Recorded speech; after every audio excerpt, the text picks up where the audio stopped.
mission première d'un syndicat, c'est d'assurer la conservation et l'entretien des parties communes. Ça passe immanquablement, un jour ou un autre, par des travaux dans les parties communes.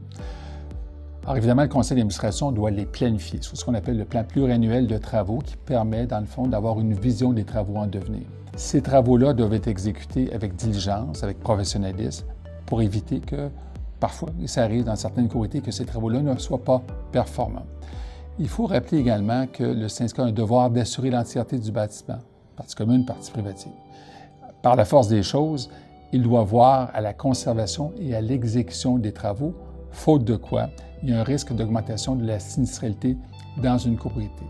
Donc, la planification, l'économie aussi attachée à ces futurs travaux par l'entremise du fonds de croyance et par l'entremise également d'un outil assez performant aujourd'hui qui s'appelle le carnet d'entretien, permet dans le fond de prioriser les travaux qu'on doit faire sur le bâtiment et de permettre également une planification adéquate de ces travaux.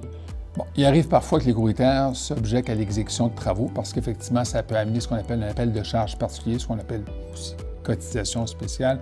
Or, on aura des copropriétaires qui seront contre l'exécution de travaux. Il faut se rappeler que l'organe de décision en cette matière, c'est le conseil d'administration. C'est lui qui doit prendre l'initiative de faire exécuter les travaux dans un bâtiment. Donc, les copropriétaires qui sont contre ne pourront pas s'y objecter.